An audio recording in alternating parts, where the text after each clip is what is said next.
Okay, so were they like not letting him in or something? No, he was coming right here. Oh, really? Yeah. No, big deal. Yeah. This is a university.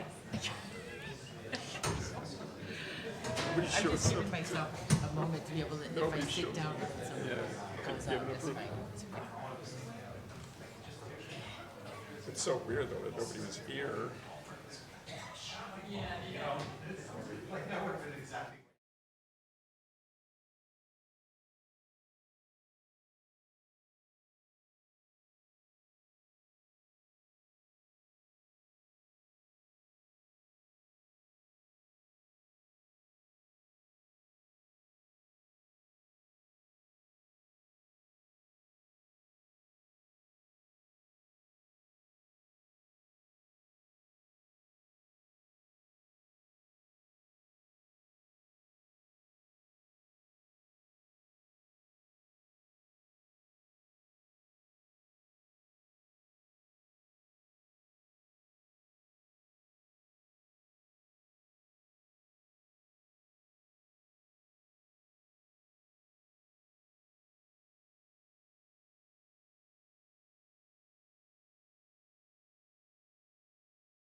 We're not keep talking.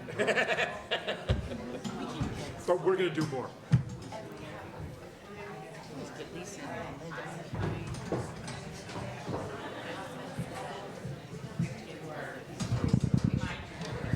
Okay. Do you need anything from us? Okay. So it's due in February or?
I used to work for campus under Tom Riley.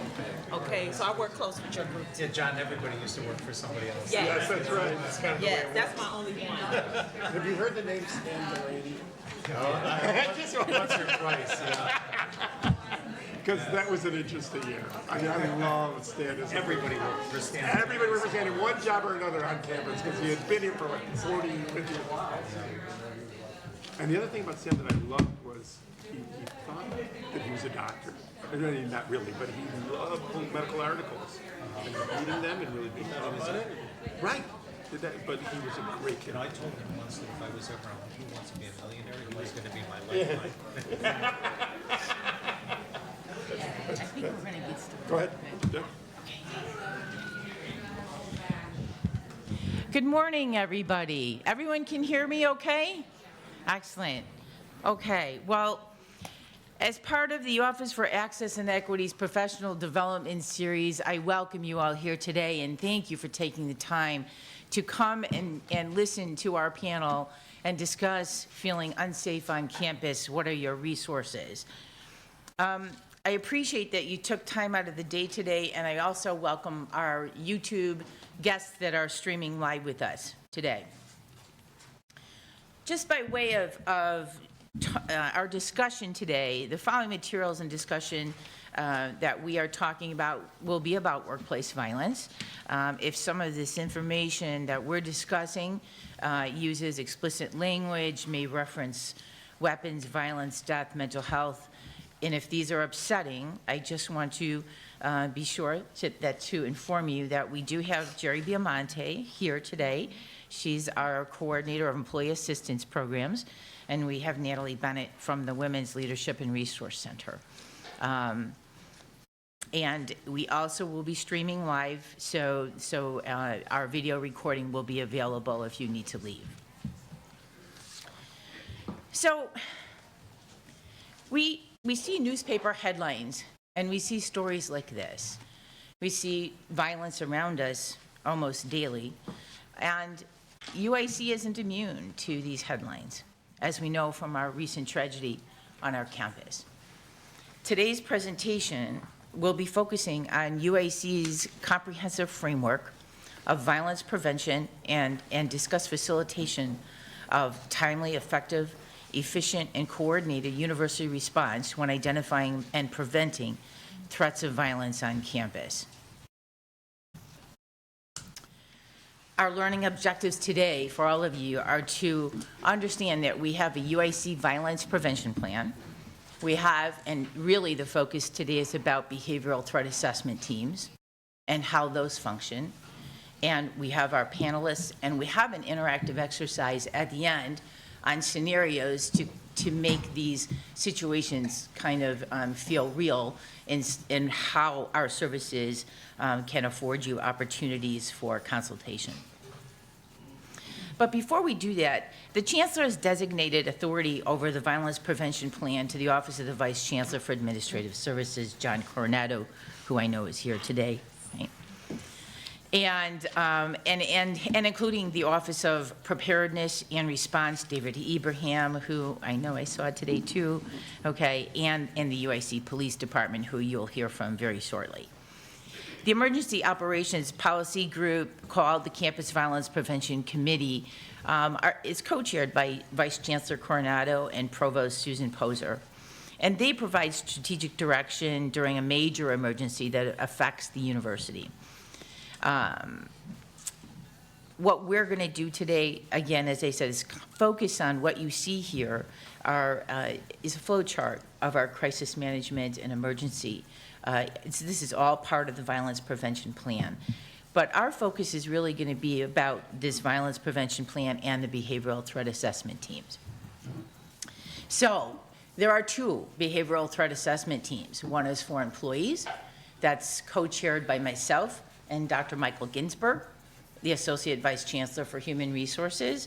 And the other behavioral threat assessment team for students is chaired by the Dean of Students, Linda Deanna. So you know that there are two threat assessment teams that are here for you and are trained in threat assessment to work through issues of concern that you might encounter, and we're going to show you how that works. The idea here, as you'll see, is that first threat needs to be identified by someone, and it could be anybody in this audience, right? Anybody on the campus. Once that threat's identified, then we assess, and then we manage. So it's simply put, but there are processes on how this works. So it's really about, with this group, coordination, collaboration, effective information sharing. This is critical to violence prevention. And it's really around a fact-based analytical approach that guides the process of these teams. We are looking at the facts, and we are trying to determine what we do next while ensuring that everyone is supported during this process. So what you see here is sort of a circular identification of the BTAT responsibilities for employees, and perhaps this goes with the students as well. But you'll see, first of all, once that identification is made, there is a coordination of this group of some sort along with the unit, right? There's an assessment that's done. There's a collaboration that is working through the relevant unit and the experts on this panel that you are going to hear from in a few minutes.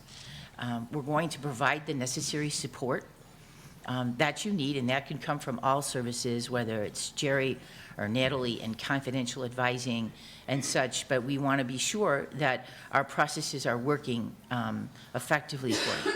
We're going to look at how to remedy the situation, and there are various ways of looking at these things that we'll talk through, and then how to manage it, right? And so in a nutshell, this is sort of the basic framework in which we're using. And I know we don't have a lot of time to dig down deep, because what I want you to do is hear from our panelists today and hear what their contributions are.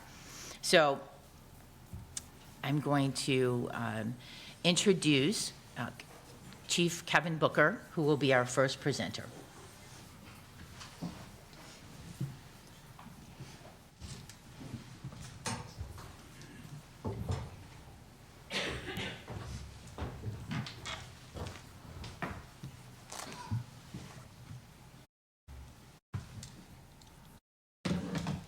All right, good morning. Thank all of you for being here. I really appreciate you all being here. I know a lot of you are here because of the horrific incident that happened last semester. So I'm sure that prompted you to come and seek out the resources that's available to keep you safe here on campus. There was a couple flyers on the back table. Hopefully everybody had opportunity to get those. And as we move forward in the presentation, I want to make sure you have your phones handy because we're going to download the UIC Safe app while we're here. So one of the things I want to do, and one of the things I think is important, because there's, of course, a national narrative about police department, law enforcement in general. You hear a lot of things happening in the communities, and one of the first things they talk about is, well, the police department doesn't reflect the community in which it serves. So this next slide for me is very, very important. One of the things, one of my goals is to make sure that we have a police department that reflects the community that we serve. So if we look at kind of the blue side, the sworn police officers, one of the things that the police department prides ourselves on is to make sure that we have a very, very diverse department. So no matter where you come from, what you've been through, the experiences you had, we have somebody on our staff that will be able to help you through anything, any concerns, any questions, any situations that may come about. So that's one of the things I pride myself on.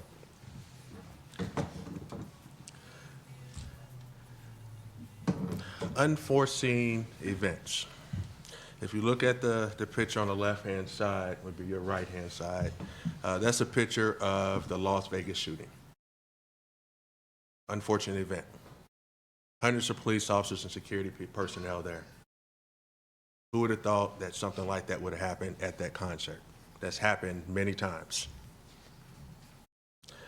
The picture on the left-hand side, that's just something here local. Louis Vuitton. During the day, somebody goes in there, smash and grabs, robs the place. If you've been on Michigan Avenue downtown, you notice there are police officers standing on a lot of different corners. So officers are there. They have cameras in place. They have security personnel in place. These are unforeseen occurrences. Just this morning, I heard about a female being found in the trunk of her car. She was from the suburbs. She was found in the trunk of her car. Unforeseen occurrences. We can have a police officer on every corner, at every entryway. Can we prevent everything from happening? No. And you'll hear me say this throughout the presentation. We cannot do this alone. We need all of you as our ambassadors. We need all of you as extra sets of eyes and ears to help us out, okay? There's a safety video that was created in 2013, which is very relevant today, and it talked about just how safe UIC is, the awards we receive for being safe, you know, the technology we have, the student patrol, and just all the different festivities in Chicago and what makes us a great university. We had a tragic incident last semester, but this is still a safe campus, okay? Things happen. We're not isolated from the world. We're not surrounded by fences, walls. We're a part of the community. And as you know, and as you recognize, you watch the news, there's a lot of bad things happening. That's why, again, it takes all of us. It takes personal responsibility for our safety. And in the video, we had some technology that, you know, wasn't meeting expectations based on the feedback we got from all of you. So anytime something happens, like last semester, any event happened, a theft, a bike theft, we're always adjusting. We're moving forward. We're trying to make advancements. What can we do to be better? So in the video, and I tell you, go to the YouTube and you can actually see the video there. It's about 4 minutes. I didn't have enough time to actually show it here, but I definitely encourage you to go and watch that video. There's a lot of great information in there. And it talked about the Guardian app. Since then, in just a year and a half, we upgraded to UIC Safe. So what I wanted to do, instead of showing the video, I wanted to make sure everybody pulled their phone out. Who has UIC Safe app on their phone? Okay, excellent. So those of you that don't, we're going to take about a minute or so and have you do it. So go to your App Store, your Google Play, and download UIC app. We're also going to take a few minutes just to go into the app, just to be able to highlight some of the resources that we have available to you 24/7.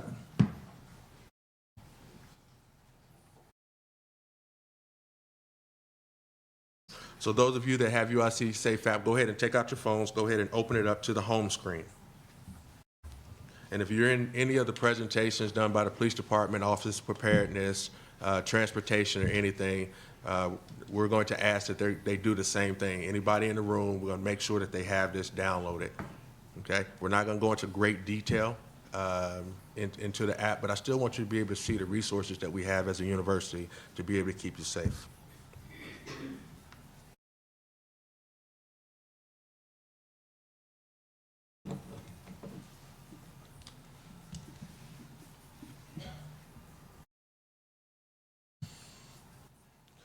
So if you're on that home screen, as you can see, there's 9 different, call them buttons on there. A friend virtual walk, and then you got the UIC virtual escort. So again, that's a service that's available to you 24/7. Some people, you know, don't want the police department to be involved in their life unless they need us. You know, it's unfortunate, but that's how it happens sometimes. So this app here, you can actually delegate a friend to actually virtually walk you home. And if you don't get there, then they can contact the police department and we can get your location and figure out what's going on from there. One of the things that is very, very helpful in the app is your safety toolbox. So if you go into the safety toolbox and you just scroll down, there's about 20 different things you can click on to get help. You know, you can register for mental health emergency contact. You can speak to a mental health counselor. You can register your bike. You can call and report facility issues. Those are some of the things that's in the toolbox. And if you go to the emergency response guidelines, a lot of people want us to tell them exactly what to do in every single situation. We can't do that. We can give you tools on how to keep yourself safe and give you different ideals on how to do that. But you may be in a classroom, you may be in your office, you may be at Chick-fil-A, you may be wherever. We cannot tell you exactly what to do in every single situation. However, when you look at the emergency guidelines, this gives you ideals with all the scenarios that we thought about. And if you can think of more, we will add them. But these are the things that we thought about. These are the areas and the information you can use to keep yourself safe if you encounter any type of situation that's outlined in this guideline.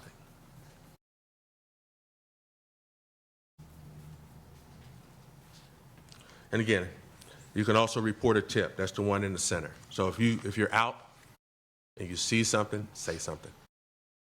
Don't ever think that you're bothering the police department. Don't ever think that it's just a small thing that, you know, they got other stuff to do. No. Give us information. If it turns out to be nothing, we're okay with that. We are okay with that. But sometimes those little tips you give us, the suspicious person, suspicious car, something just doesn't look right, I got a gut feeling. Sometimes those may lead to keeping others safe. So don't ever think you're bothering us. We're a 24/7 operation. We always have people here. Contact us. We're here for you. We work for you. We want to do things right for you, but we can't be everywhere at all times. Okay. So as we move forward, one of the big issues last semester was about the garage security. And there was some false information out there that none of the garages had security. And that was not the case. So before this incident happened last semester, we had security Monday through Friday, 8 to noon, 4 p to 9 p. Didn't have it 24/7, but those are the hours that we had people out there patrolling the garages. The incident happened outside of those hours. And again, as I talked about before, we make adjustments. Did we think at 1:30 in the morning that was something like that was going to happen? No, we did not. But we have made adjustments. So as you can see, we now have 24/7 coverage. And I thought it was important for you all to be able to see the uniforms because we want to make sure that's consistent across the board. That everybody, if you see somebody kind of walking around, that you know this is the security. If it's somebody outside of what this uniform is, because they're required, they can't come to work if they don't have this uniform. If it's somebody outside this uniform, then yeah, give us a call and we'll check on it. But as you can see, the winter uniform, front and back, you got the summer uniform, and then you'll see the vehicles deployed in the garages as well. So that's 24/7 coverage in all 5 parking structures. The interior outside security post. This is something that we developed early 2019. And it was a proactive measure. It was like, okay, we're having late classes, you know, we've got more people walking around. Let's try to get some security posts inside of the campus, just for visibility to make sure people felt safe. Again, it's perception, not reality, because we didn't have a lot of incidents going on. So these are the posts. We had a post from 4 p to 12 a. We have now added a post from 12 a to 8 a, so overnight as well. So that's something that's now 7 days a week. 24/7 safety walls. Again, we hear a lot of people say, we don't want to bother you, I'm just going to the garage, or I'm just going over here. At any point in time you don't feel safe getting from point A to point B, give us a call. Our student patrol will escort you, and if a student patrol is not available, because they're students that work for us, we will send a police officer to get you from point A to point B. And that's the phone number, and that's 7 days a week, even holidays, all year long. And now the evolution of Start Tales. When I first arrived on campus was 5 years, a few days ago. It's been 5 years that quick. You know, we had a lot of Start Tales, and the Start Tales are great. There's a national debate. Do they work? Should we have them? I believe that we should have them, and from my standpoint, they're going to stay, and we're going to increase those. But just the evolution of them, they started with the location 1 where they didn't have any cameras. Location 2, now we're starting to add cameras, so it has some visibility to it. And now location 3, we're actually adding cameras and an LPR, which is a license plate reader. If you watch the news like me, I'm up on current news, there's a lot of crime that happens in the area. People go steal cars, then they go commit crimes. The LPR gives us another layer of, if we find a car that passed this area, the plate will register with the police department as stolen, and we can go investigate before they commit a crime in our area. So these are the tools and the things we're thinking about down the line. A lot of police departments don't have these. These are future thinking things. These are technologies that we have and a lot of police departments don't have. Safe exchange zone. Time and time again, and it's happened to our students. They go buy something on eBay or Facebook or whatever these sites are, and they meet up with people, and them getting robbed. We have a place at our station, and we've been advertising this for a couple years. So it's not the resources, it's the usership. We have this place where at any point in time, if you're buying something, you say, hey, let's meet at the police department. We have cameras, it's in the lobby of our police department. We have a computer there, because I know, I understand you have to do something in the system to make sure that it's confirmed. Everything can be done there at the police department. What's a safer area than being at the police department making an exchange? Okay, this is available 24/7. Okay, and also for those with kids, if there's a child custody situation. You can come there, exchange your kid, documents, whatever it may be. This is a safe space for you, available, that we've had. Women's self-defense course. This is something that's been out for about almost 2 years now. We've trained over 600 women for this course. Great course. The courses fill up. I mean, they're full for the next 4 months. If there's a group that wants a special session that has a group of 20 individuals that want to come together off of, the set schedule, we will accommodate you. If you need more information about that, you can go to our website, the UIC Police website, go into services under self-defense, and it will give you the schedule and the contact information. And it's also on the flyer back there. But again, those are set times and hours. If something special is needed and we can accommodate you, we will. I know that was pretty quick, but I wanted to go through that, and as we, go through the presentation, a lot of it's talking about the behavioral threat assessment for an employee and also the student. I sit on both core teams. So, from a police standpoint, we're bringing all of our resources in to make sure that we're dealing with all those different things. And then the last thing I'll say again, and I said it earlier, as a police department, you'll never hear me say we can do it ourselves. I need all of you as ambassadors. I need all of you as an extra set of eyes and ears. I need you. Our goal is to make sure that people can come to work and they feel safe, come to school and feel safe, but it's not the total responsibility of the police department. And I want to make sure everybody's clear on that, because we cannot be everywhere at all times. So please help us, and we'll take questions towards the end.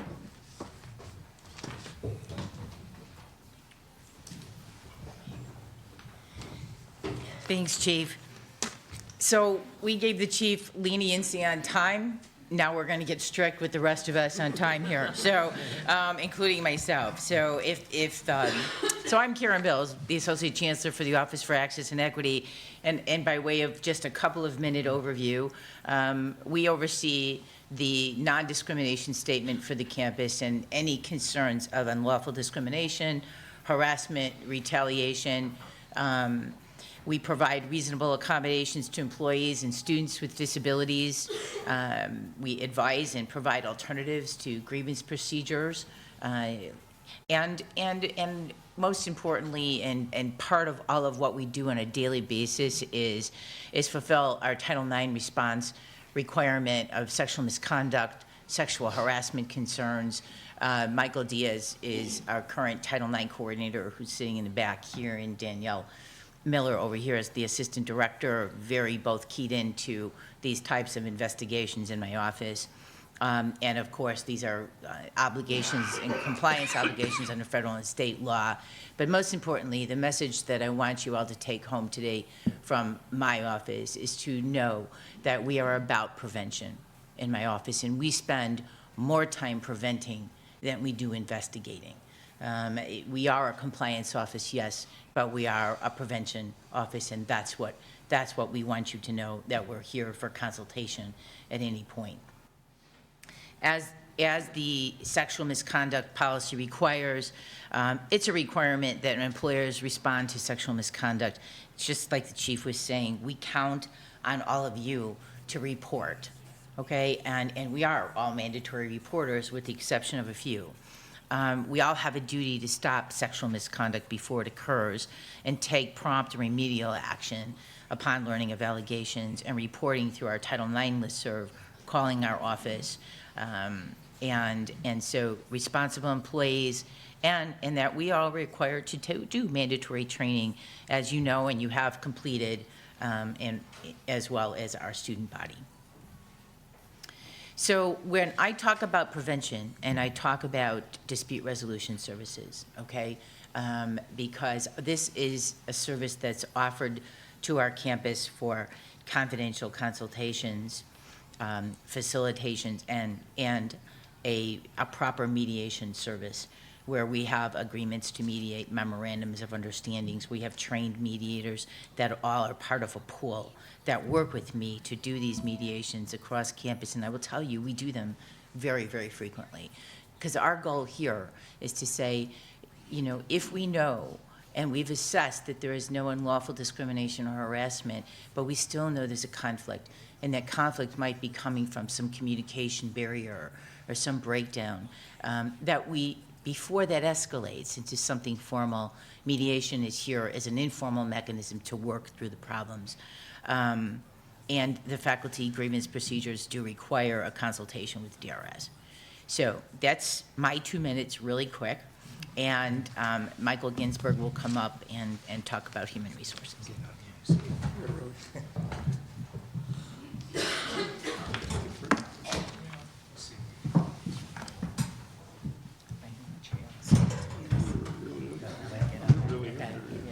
Sorry about that, 1 second. So, as Karen told you a little bit about the behavioral threat assessment team, one of the things that we do is we tend to, as we deal with different situations that have been brought to our attention, to point out to departments that there are various policies that the Office of Human Resources, and the next slide I'll talk a little bit about some of the resources that the Office of Faculty Affairs have. The idea is to try to, when we work with individuals, try to recognize that we want to prevent getting to a point where we're going to have to exercise a termination of an employee, and we'll kind of scale where these go. So we typically start with fitness for duty is assessing whether an individual needs to be looked at and whether they really are truly fit for duty. And Dr. Martyr will talk a little bit more about that in a few minutes. Of course, we all know that there's the Family Medical Leave Act, FMLA, which sometimes employees are choose to go on a medical leave. And again, as Karen mentioned earlier, the Employee Assistance Program, Jerry, who she introduced as well. Sometimes we get to a point where then there are policies that are in place, and all of these policies are all on the USCHR website. There are policies in place to be able to discipline and eventually terminate individuals. So from a civil service perspective, as you know, there is a progressive discipline, and that's a requirement is to start with one form of discipline and work your way up. An employee who is on a probation, who's a civil service employee, there is a policy under which an individual can be dismissed under disciplinary, can be dismissed under probation before the probation comes up. And finally, for academic professionals, of course, there is the termination policy, actually called notice of non-reappointment, rather than, although sometimes we refer to that as terminal contracts, and we're going to try to steer away from that language a little bit more so than we've done before. And then just as a reminder for you, again, these are not policies that we administer in my office, but these are under the Office of the Vice Provost for Faculty Affairs. There is a similar piece to what exists on the other side, which is an evaluation of ability to work. There is a policy for severe sanctions other than dismissal for cause. There is a policy that goes up to dismissal of a non-tenured faculty member with a multi-year contract And then, of course, the other option is non-reappointment. So I am not going to talk specifically about all these policies. What I wanted to do is just give you a little bit of an overlay that all these policies exist. You can find links both on the UIC HR website and the Office of Faculty Affairs website. Thanks.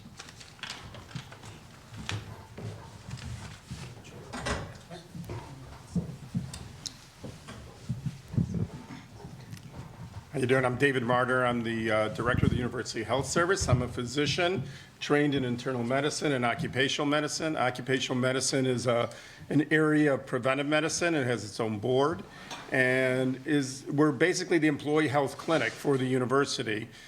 We also provide occupational health services to outside clients as well. So a lot of the things we do for the university, we're also doing for other companies, other businesses in the city of Chicago, and we can tap into the resources that are available throughout the city to bring to the university.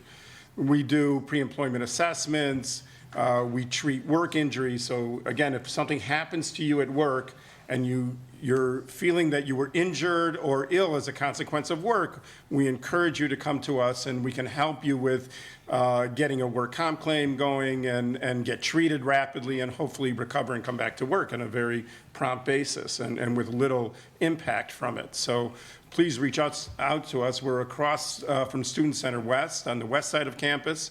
In the Medical Sciences Building, and we're available throughout the day from 7 a.m. to 4 p.m. Afterwards, we encourage people to use the emergency room at the University of Illinois Hospital, who works closely with us so that we will continue to follow things. On this issue of fitness for duty, we take the approach that people come to work and want to be healthy and want to do their jobs well.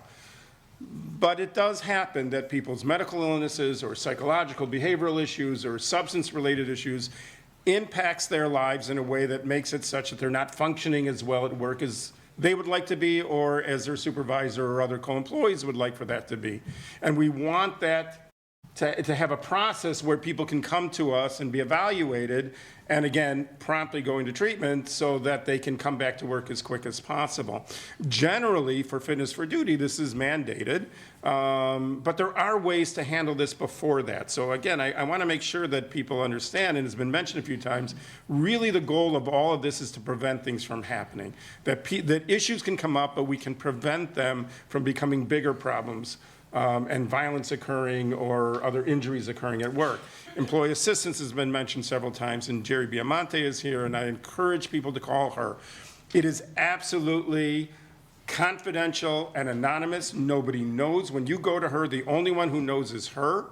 She will not tell me that you've gone to see her without your release, and I will not ask because we respect that privacy and we want you to trust that and be able to get the help that you need without anybody knowing. Your supervisor doesn't find out. Nobody finds out. And that's good. That's good for the supervisor as well as it is for you as the employee, that you have that trust that there's resources here that are here to help you. So if people are having issues with a co-employee, if there's bullying, if there's improper talk, if there's harassing, please reach out to Jerry. In addition to all the resources that are available here, we want you to know that there are things that we can do and accessing services in the community and through your health insurance, so it's at a low cost to you, and how you can be helped. But at times it does spill over into a problem at work where violence is either threatened or actually does occur.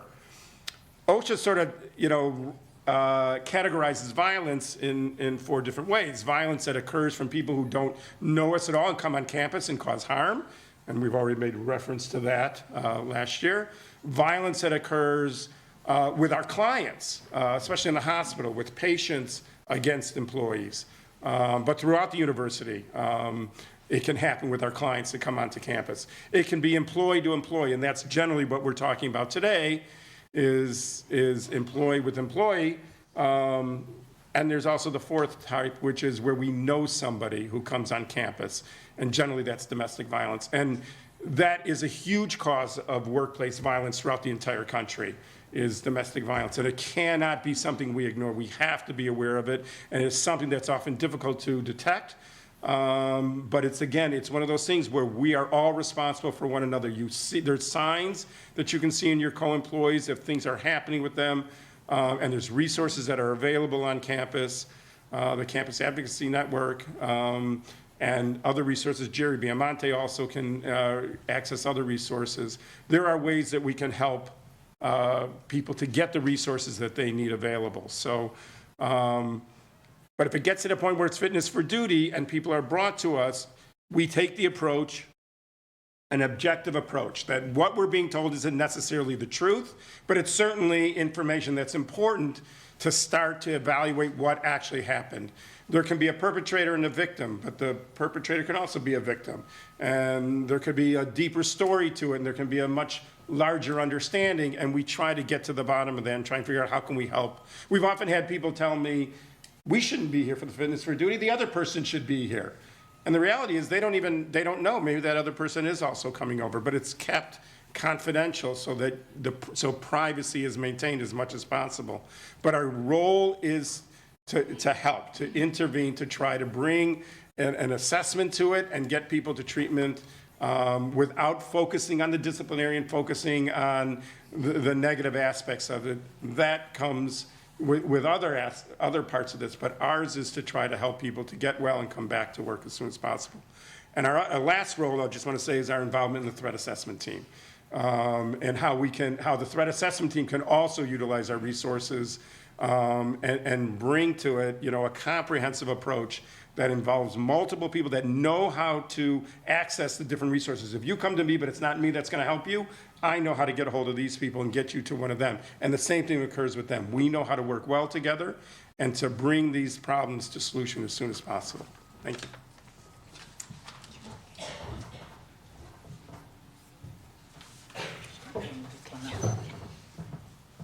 I'll save you that. Good morning, everyone. My name is Lisa Carradine, and I'm the Director of Employee Relations for the University of Illinois Hospital, which is on this campus. So I am here as a member of the campus threat assessment team as the hospital representative. You've heard a lot about collaboration. You've heard the chief express the police department isn't in this alone, so I hope my presence here today gives you some assurance that we are working collaboratively across this campus to ensure that we have best practices, continuity, and that we can give all of our staff and students and faculty, as well as visitors, assurance that we are doing our very best to be proactive, not only in our responses, but in prevention efforts such as conflict resolution.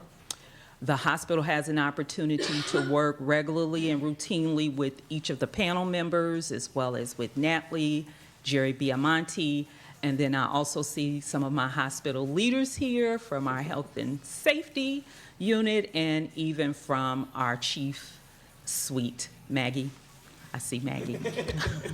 So I want you to know the handout that I provided today, it's just an excerpt from the hospital's workplace violence prevention policy, and I handed out the portion that is our user-friendly algorithm, and so that will help give you an idea of how we are aligned with the campus policies and the information that we're sharing with all of our employees and members that work inside the hospital. It's very key that we work closely with our stakeholders because many employee groups are assigned to work in the hospital even though they are not hospital employees.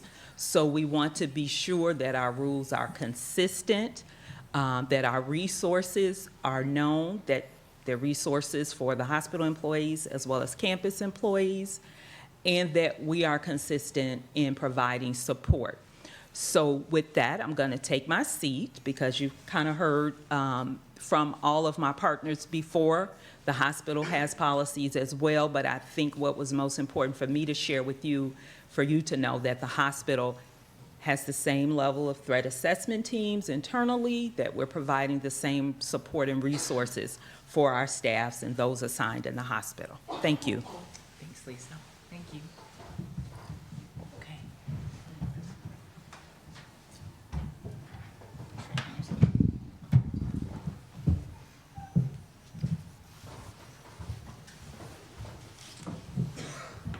Hello, everyone.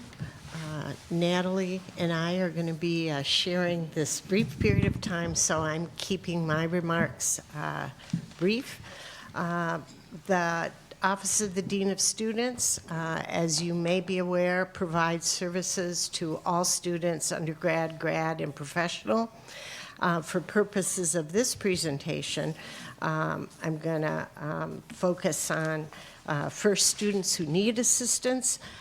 Those are students who may be experiencing personal challenges or have problems or difficulties that they encounter on campus. We do a little bit of everything. We help crime victims, students who are homeless, students who have deaths in their family, students who are ill. Everything and anything really that can happen to a person here at the university will either walk into our office or call us for assistance. Students of concern are students who may be exhibiting a distressing behavior that a member of the university community has noticed, either a professor, a staff member, and those individuals make contact with our staff so that we can talk through a course of action of how to help the student involved, and we formalize a plan sometimes we take informal action. The last category, which is relevant to today's presentation about safety, is students involved in misconduct, particularly students who may make threats to others on campus. They would be referred to the Student Threat Assessment Team. The core members of that team are the police, myself, University Counsel, and the director of our counseling center. Others are involved as appropriate to the student and the circumstances and of the case. So at this time, I'm going to let Natalie come. Thank you.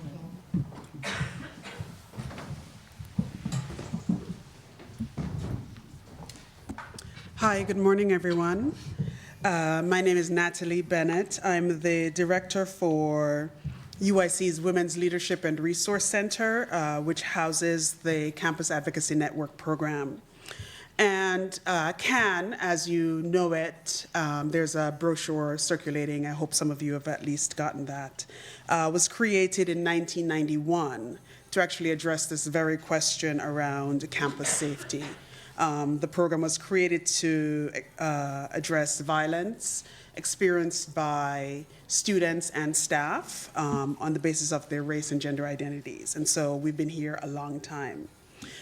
Our focus is primarily on gender-based violence. That is, we think about violence not just in terms of how a person experienced it, but also in terms of how the systems in which they're placed, they're navigating, whether here on campus or outside of campus, affect how they experience that violence, how they respond to it, the options that are available, et cetera.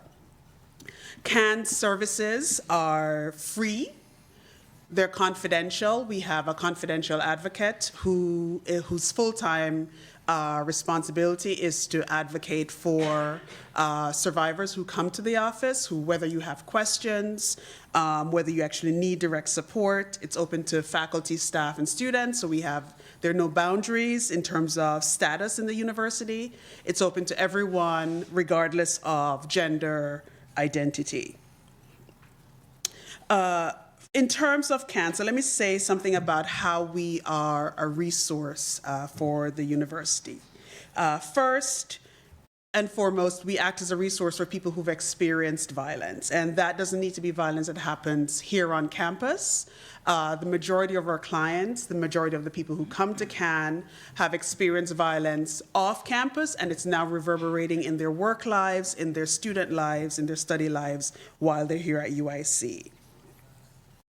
The first kind of part of the resource work that we do is to advocate for people who've experienced interpersonal violence. That means that we're often in conversation with, collaboration in some fashion with, whether it's the UIC Police, the Counseling Center, the Office of Applied Psychological Services, campus housing, academic departments. Depending on the situation, we may be in conversation with the Title IX office.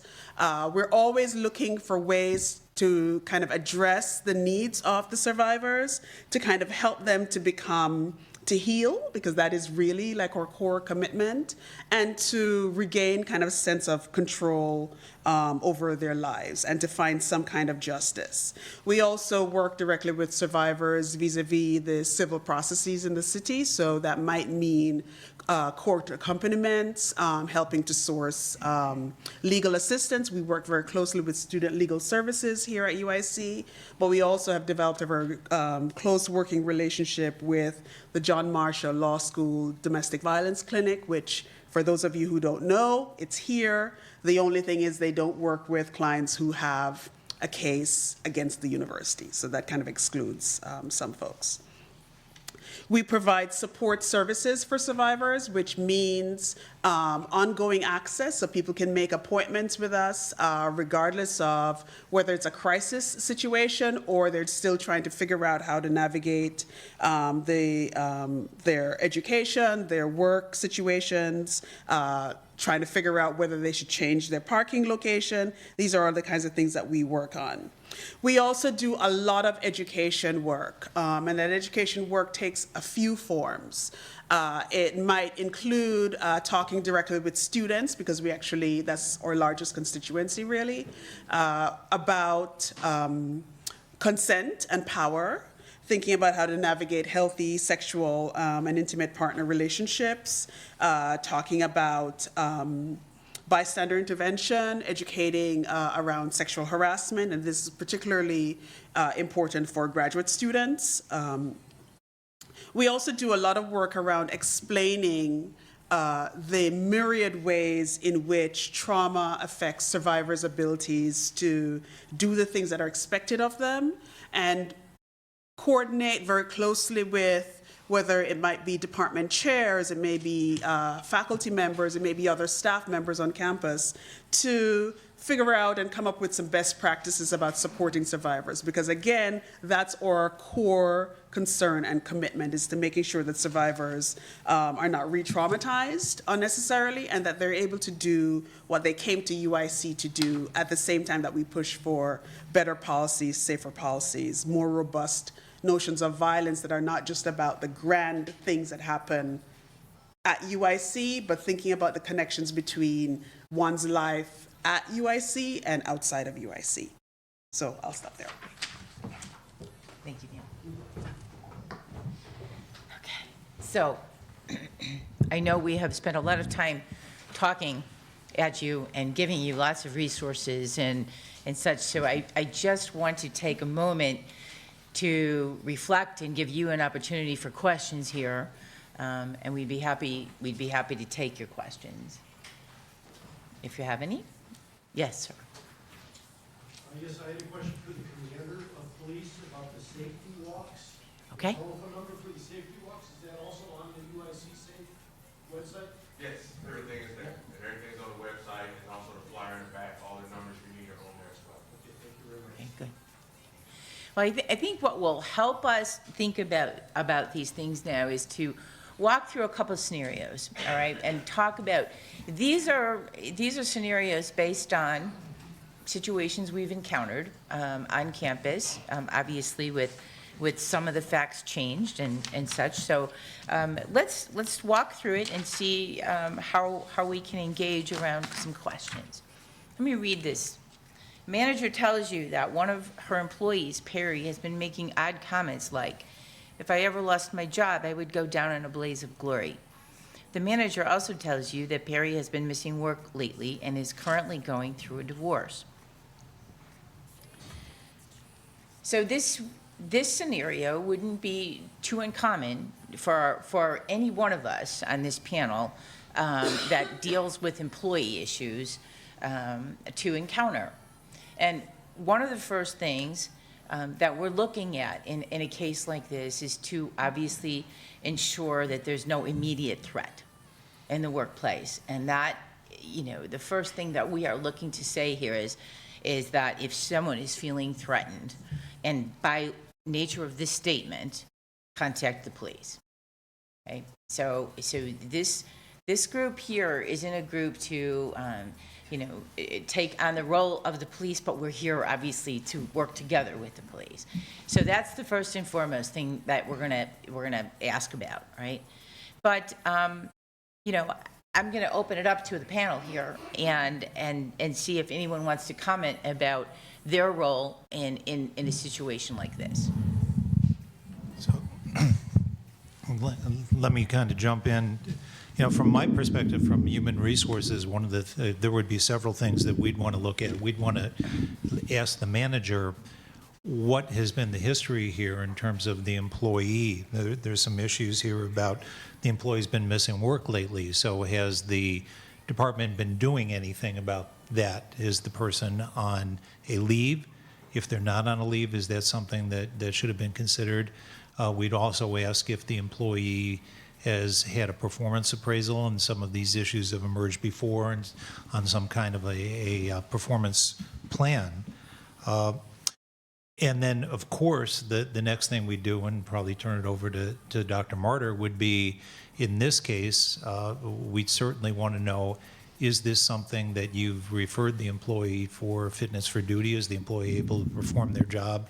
And the possibility of, based upon the divorce, is the employee been referred to employee assistance for some help to be able to talk this through with somebody? Right, so this would typically be a kind of situation we would hear from HR, or we would hear directly from the supervisor. And the same kinds of questions I was thinking is exactly what Michael said. So it's, we want to know, is there some information that we have about what's going on at work?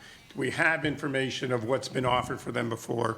They could have recommended they went to employee assistance. We wouldn't know if they went, but that's nice to know that at least they offered and the individual's aware of it. Had they been offered it and they went for it, it's less likely that they would have continued to progress, not entirely 100%, but less likely would have progressed like this. So it's either the individual was given the information and didn't call, which is more common, and that's why I think we have to give that information out several times. We have to continue to encourage people to seek it out, because they usually don't the first couple of times it's offered.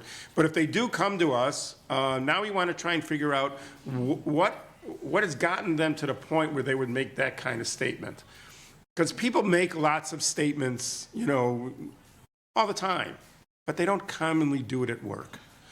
That when you get to that point where you're going to say something like that at work, there's something going on underneath it, and we have to get to the bottom of that. We have to try to figure out what that is. And if we can uncover it in our evaluation, that's great. If not, we're going to certainly, encourage, if not mandate, a visit with employee assistance. And in that situation, we're mandating it because of the threat to other employees in the university and the threat for the individual to themselves. And so in that kind of situation, we can mandate it, but it's for the purposes of still maintaining their confidentiality, obviously losing a little bit of the anonymity there, but maintaining the confidentiality for the purposes of helping them to get hooked up with psychological services or psychiatric services or whatever's needed to help them to resolve whatever the issues are. Is it around the divorce? It could be around the divorce. It could be around things going on at work. There's nothing in this scenario that mentions why the individual thought they were going to lose their job, but they thought that somehow that was at risk. And so we want to get a little to the bottom of that understanding. And I think more often than not, we find that when people do come to us, they benefit greatly from the interventions that we get them to. Either that, or they decide not to want to participate at all and decide to either separate from the university or it goes down to disciplinary. But it doesn't stay in the middle. And that's, I think, the key here for us, at least, is that this is a situation that's potentially volatile. And that's what we want to make sure doesn't continue to progress. I just want to add, does everybody hear me okay? From the police standpoint, one of the first two things we want to know in a situation like this, because as Karen mentioned, Dr. Martin mentioned, we get a lot of statements like this. One thing is, do they have any violent behavior in their background? That's a system of mechanism to figure out if something's in their background. And two, do they have the means to weapons? Have a concealed carry? Do they have access to weapons? So these are the two basic questions we look at, and then we pass the information on, and that determines if we need to look into it further. So you see, again, kind of back to this identification, assess, and then manage, right? This is, we're sort of looping this feedback of information, either through HR, University Health, the police. And then at the end of all of this, again, the goal is to see if we realize, oh, you know what, all of this rule out, all the violence tendencies are ruled out. And then we say there's just some communication, there's some issues going on, there's some absenteeism, or there's just some general communication breakdown. What we may end up doing is saying, let's bring the parties together and talk through what the issues are through a possible mediation or a facilitated meeting. So what you're seeing is the integration of each one of these offices pulling together to help support you as a manager in the office. Okay, so let's go to scenario 2. This is really trying to cover various aspects of things that we hear. It has been reported that 2 graduate student research assistants, Charlie and Jackie, who were previously dating, were involved in a verbal dispute in the lab, and that someone heard, quote, "It will be settled after work."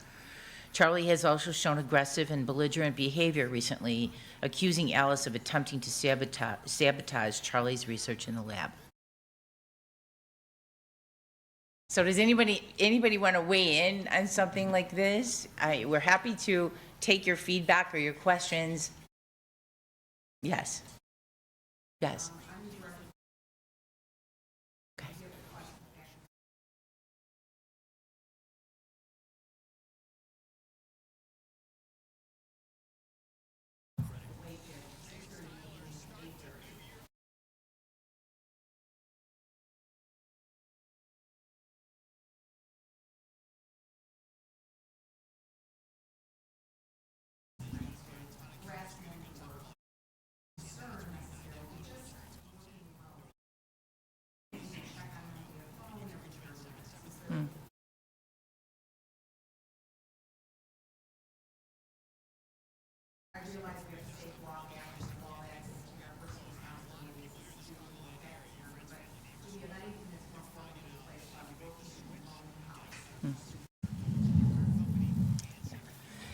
I will tell you that I am not aware of any work alone policy on the campus. No, but, okay. Yeah. Right.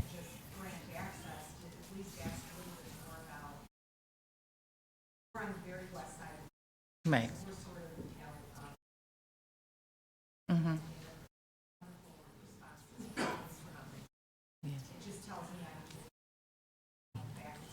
Yeah.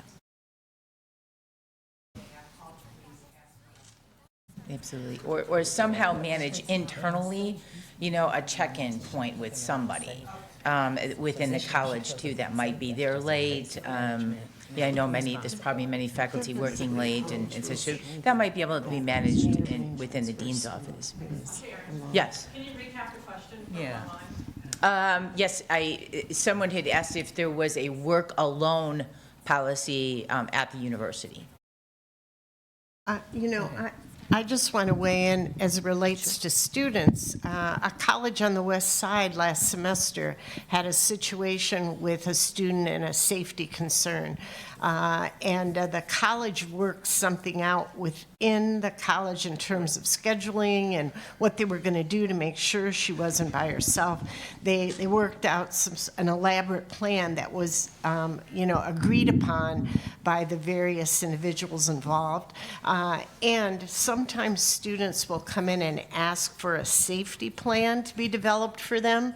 And when people show up in my office and ask about that, we'll work with a police officer and sit down with the student, and depending on what they're outlining as a concern for their safety, we'll tailor-make a plan so that they feel comfortable. So even though there isn't a policy per se, there is a way that individually with unique circumstances, I have found that colleges and units have been very willing to accommodate the student by working something out that's agreeable to all parties. I just wanted to note that both scenario 1 and scenario 2 speak to two kind of distinct ways in which gender-based violence shows up inside the workplace, inside the academy, and so I think we need to be mindful of that.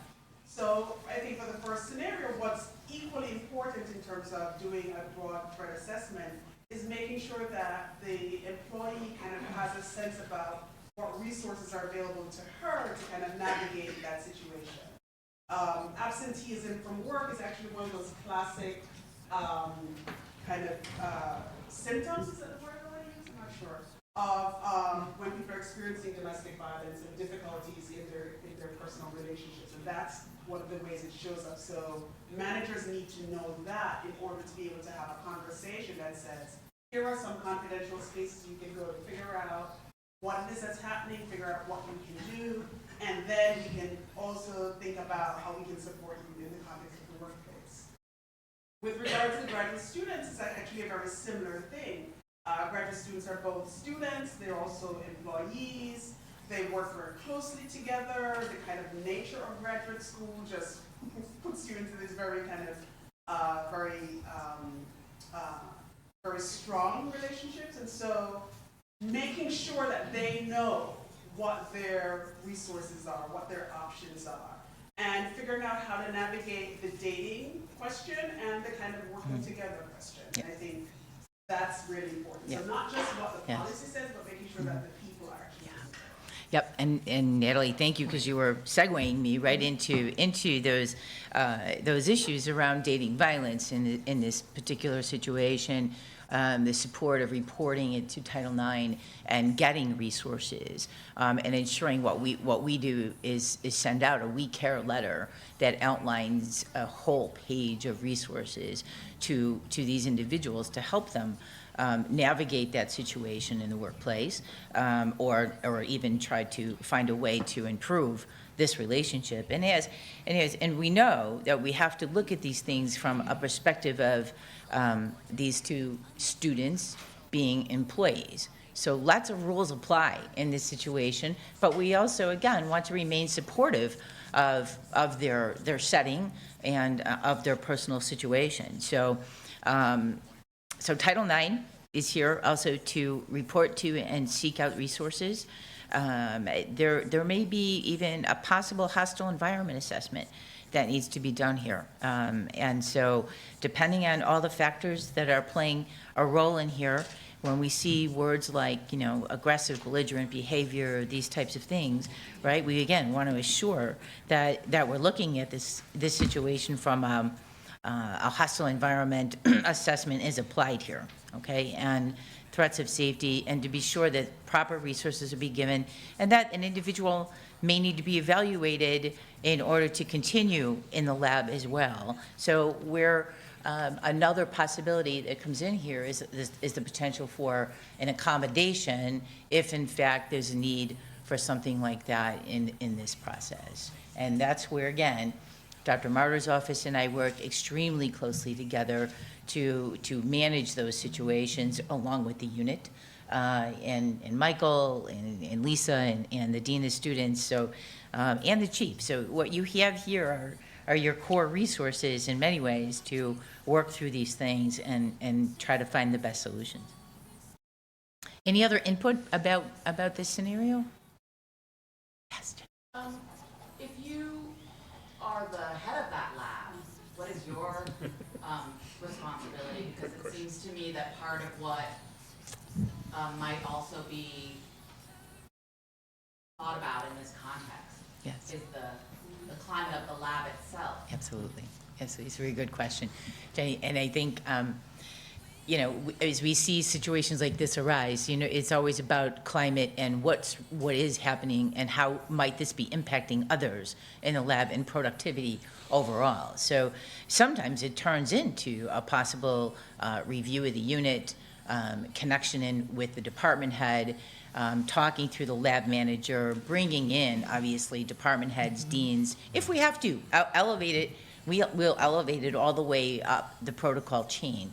But, you know, making sure, again, that the lab manager is supported and ensuring that proper resources and proper review are given to resolve this issue.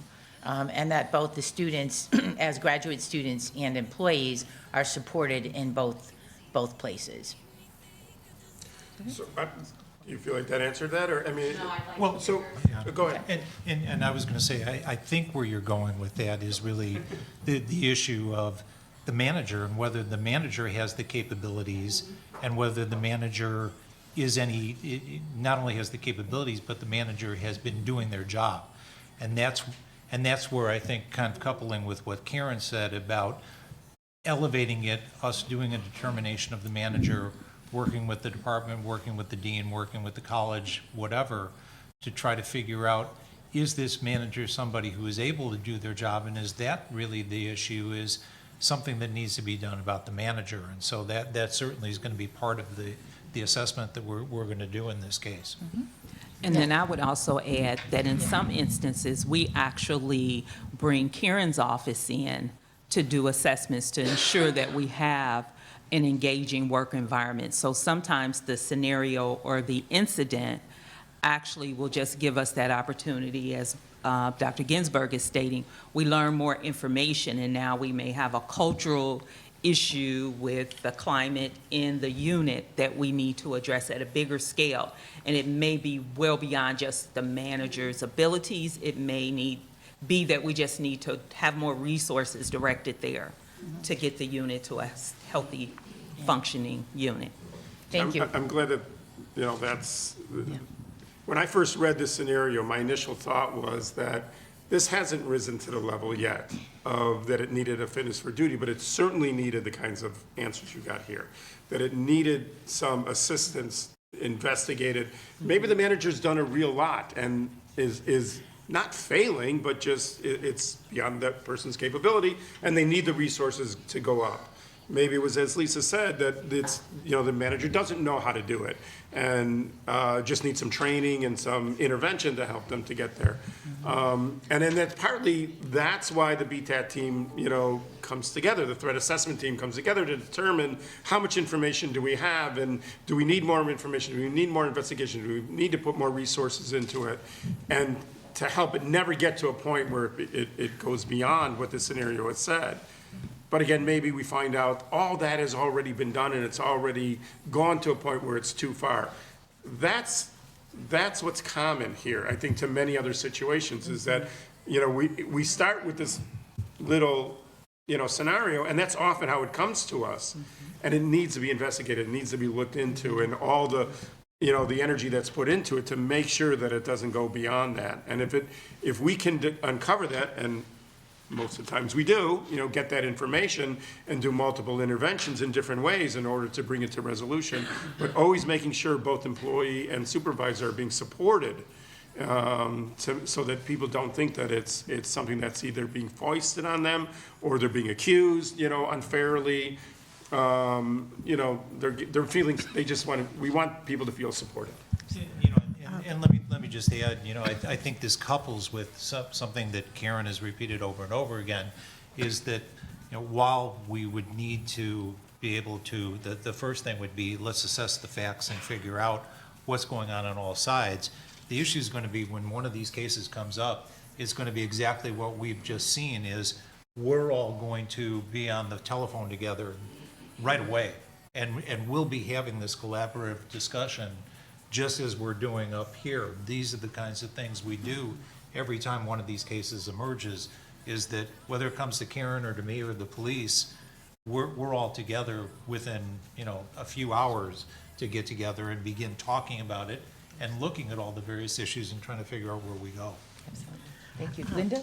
I also wanted to comment, and this is something that maybe some of you may know and understand and others may not, that because of the dual role of these individuals, they're students and employees, there will be and can be an employee process, but at the same time, there could very well be a student process, because as graduate students, they're subject to the university student code of conduct.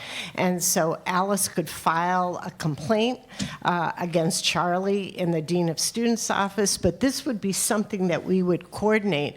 Both processes, however, would go on their own.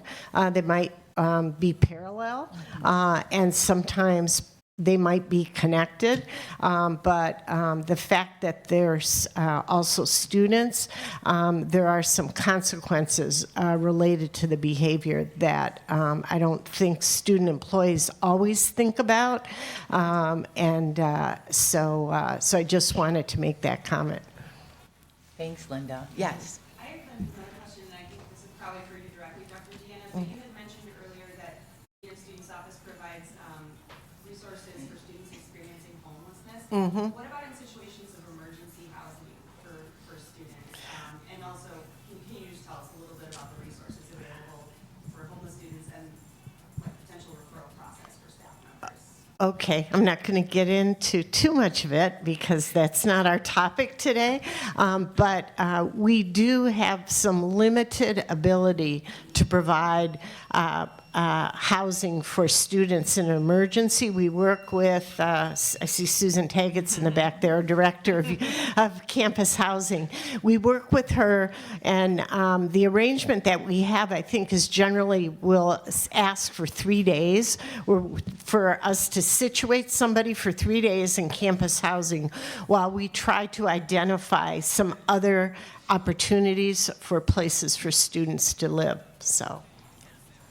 I just wanted to respond to that.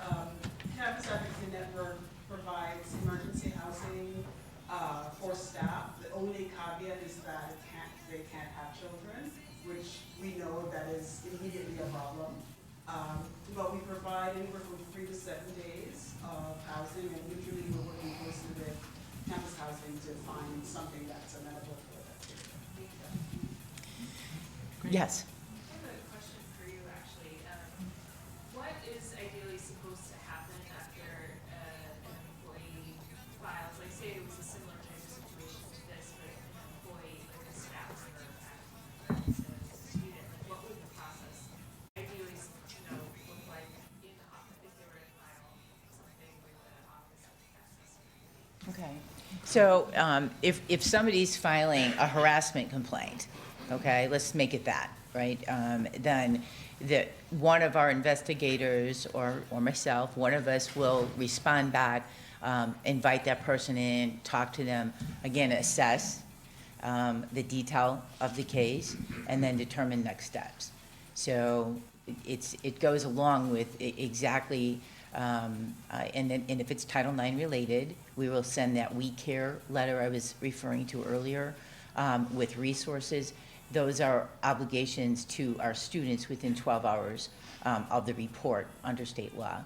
But for employees, we don't have that same response, but we're responsive within probably immediately that day, within 24 hours, we respond, invite the person in, talk through the issues, and assess what are the facts of the situation, what's going on, and then do our best to support everyone, but also ensure that there's not an unlawfully hostile environment occurring under our sexual misconduct policies or our non-discrimination statement. And as a follow-up to that, what should an employee do if they're not satisfied with the results of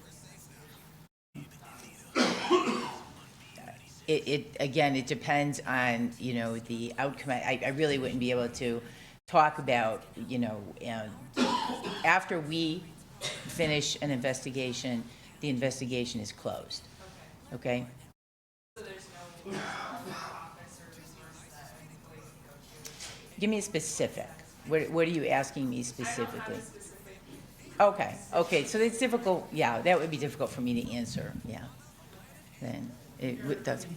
Sure, go ahead, Michael.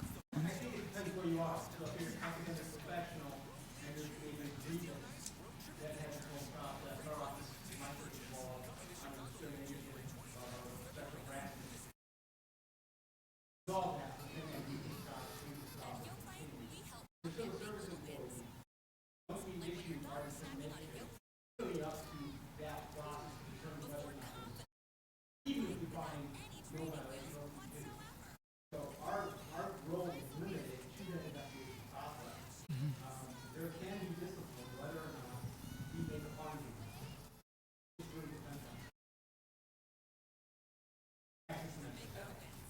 Yeah, Michael's a Title IX coordinator. So, so as we're saying, again, depending on the facts of the case, the status of the employee, all of those situations, it just depends. Without any specifics, it's hard to answer where it goes from there. But thank you for that. Yes.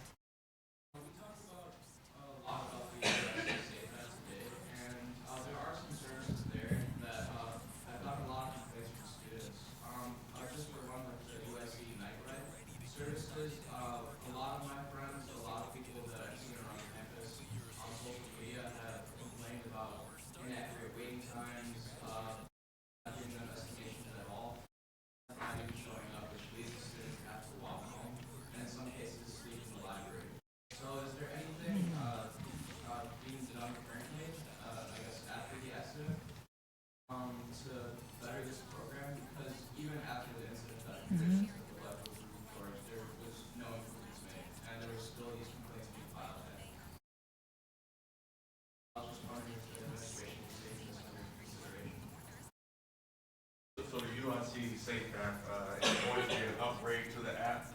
And again, the average wait time is, I think it's 8 minutes and 30 seconds, 8.5 minutes. We do have some outliers that are waiting a lot longer than that, and there's some that wait 2 minutes.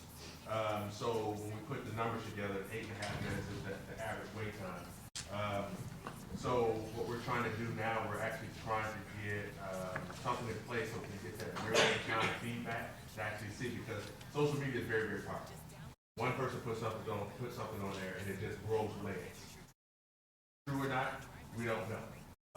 But if something like that happens to a student, we want to make sure we get that real-time information so we can address it and not just go with what social media is putting out there, which sometimes grows legs with one person putting it out there. Not saying that person didn't wait 45 minutes, not saying that the shuttle didn't show up. We haven't received that, first-hand information, so we can't address it. The goal is if you call, they show up. But again, if you're waiting for a long period of time, there's other resources as well. We call the police department. That the students will come or the police will come with 24/7. We're hoping that's not happening, but we're looking into it. And there are going to be some upgrades to the system very, very soon, hopefully here in February, which communication to the campus will be coming out very soon about that. But again, we understand with technology, there's some glitches sometimes. That's with everything. But we're working with the company to make sure that we minimize those. And I can't guarantee it's not going to happen because of technology. When we want to send a PowerPoint to work, sometimes it just doesn't work. We put all the effort into it, but it just doesn't work. So we're going to try to minimize those glitches and come up with some upgrades to the system, and also try to figure out when these things are happening so we can address those concerns in real time. That's good.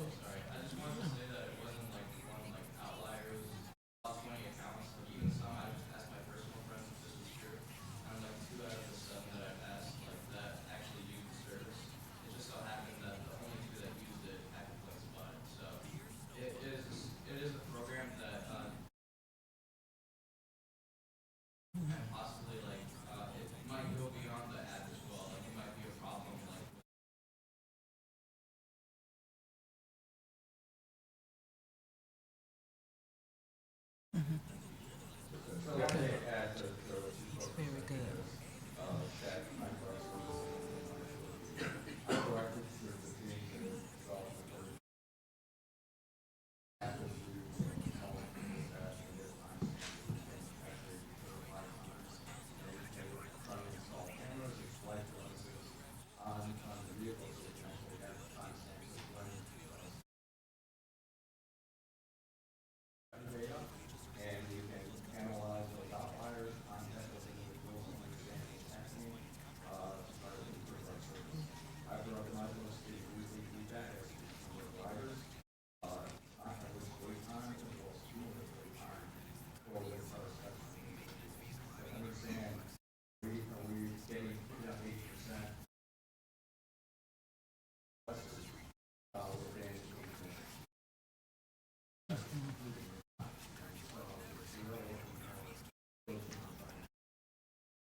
Yes, you have a question.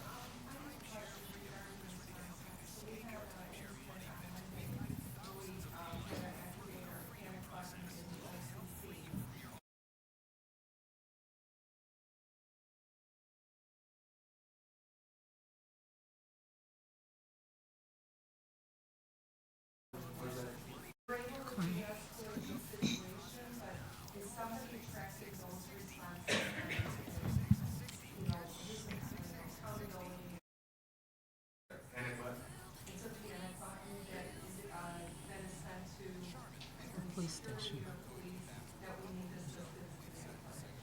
the panic buttons go directly to our dispatch center. We'll talk after this so I can get the details, so I can follow up on that. But you have a security. My director is Brian. Okay.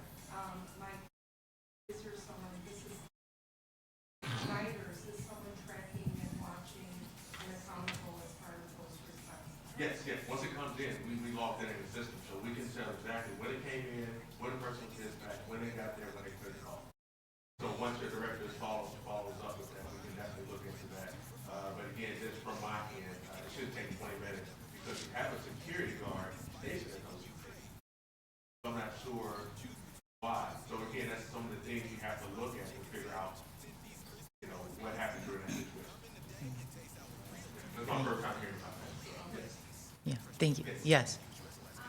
This might be more relevant to the west side, but have you given any consideration to collaborate with some of the other, I guess, the Rush University or some of the other, over there, working with their security teams? I would imagine that perhaps some of the other students unless there's a law, but, just in general, collaborating with the other security, teams that are in our area. We do collaborate with them already. We're in constant contact with them. We actually have a hospital task force meeting Wednesday, every third Wednesday. But we're in constant conversation. I'm in conversations with their chiefs as well.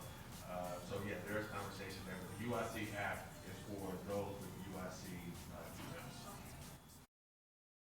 Okay. Mm-hmm. Medical detectors, I believe I've heard from County Hospital.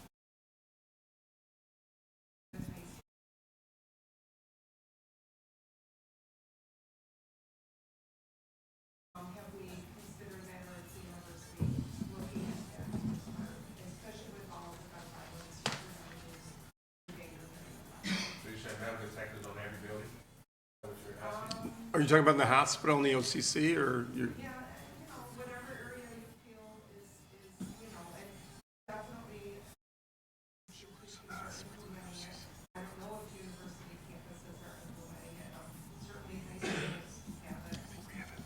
On the college campuses, you don't have it just for the regular buildings. The hospital's interesting you bring it up, but that's something that the hospital administration had, in the pilot place would have been the ER. So we're looking at, places like that, but again, don't forget, you have so many entryways, and it's not just an easy fix. It's not going to stop. We had shootings at the airport, we have to go through checkpoints. So that's not the catch-all situation. And on the other side, some people will say, I don't want to live in a police state, where every time I'm getting checked coming through the doors, and I got all these police around. So we have to keep that balance and understand that, at all these checkpoints with the metal detectors, you got to have a physical body, 2 or 3, at all times. So this, it was something that was looked at with just the ER as a precautionary measure, but for the campus as a whole. Okay, so we have one final scenario. I recognize the time. We did start a little late. I think this one will take us only a few minutes to get through, but if you need to leave, we understand. So here's our final scenario. A nurse who has observed Alex during their health profession clinical experience has raised concerns to the attending about Alex's erratic behavior in the clinic, which has resulted in patient care concerns. Separately, the faculty member who evaluates Alex indicated that she will only hold meetings with Alex during business hours with her door open. So,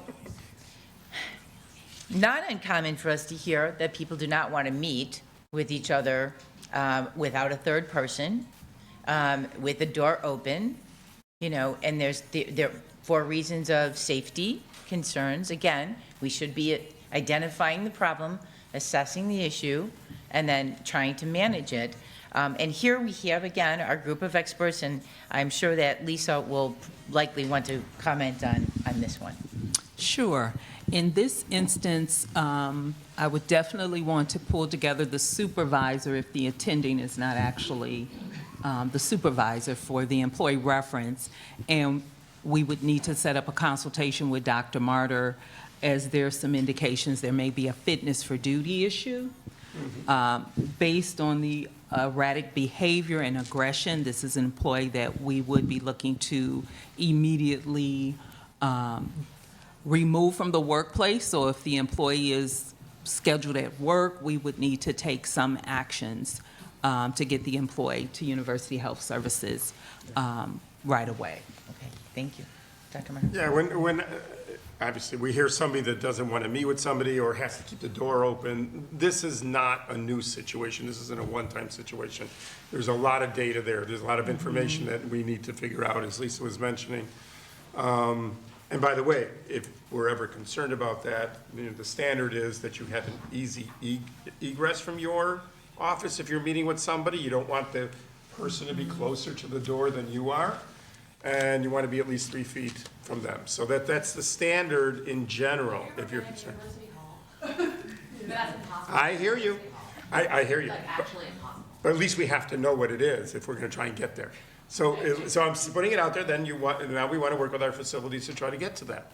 I'm not saying that I have an easy solution for you, but I'm saying at least if we can start with that, knowing what it is, and then in each situation, we, you know, and because it's common that the door, you know, the desk is furthest away from the door, and that's not safe. Can I add this? Can I interject?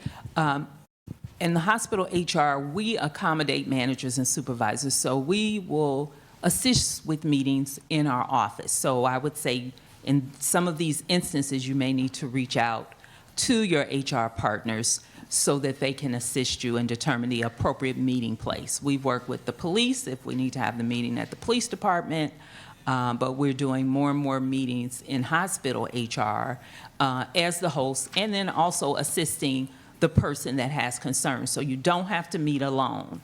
So in these instances, it is important to have some immediate communication with the partners and stakeholders so the circumstances can be accommodating.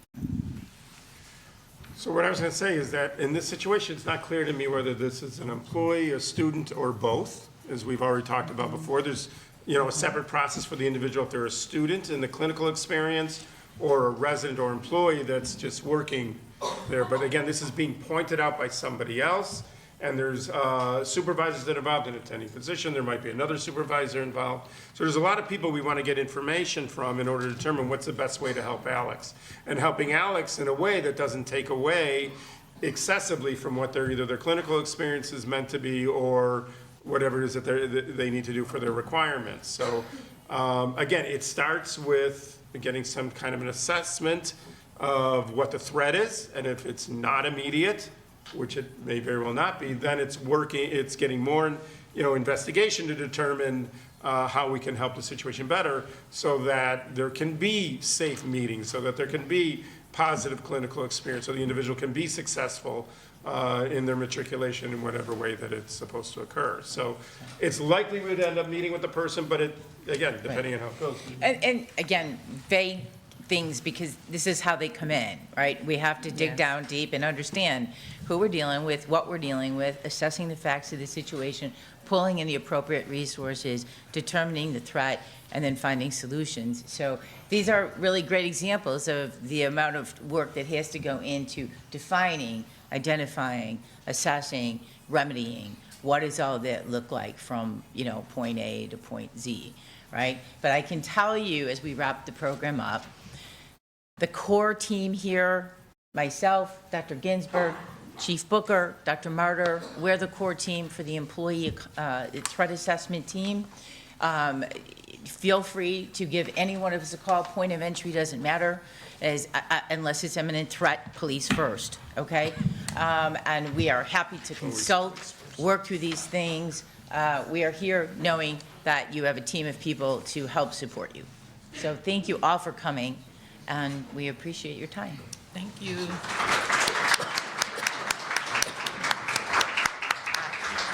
One more quick announcement, I'm sorry. Vice Chancellor Coronado has indicated next week there will be town halls scheduled Wednesday, January 22nd, Thursday, January 22nd, 1 to 3, Student Services Building, Room A, and Thursday, January 23rd, 9 to 11, Student Center West, to talk about safety resources and campus safety improvements. So a rollout will be coming, an announcement will be coming soon. Thank you.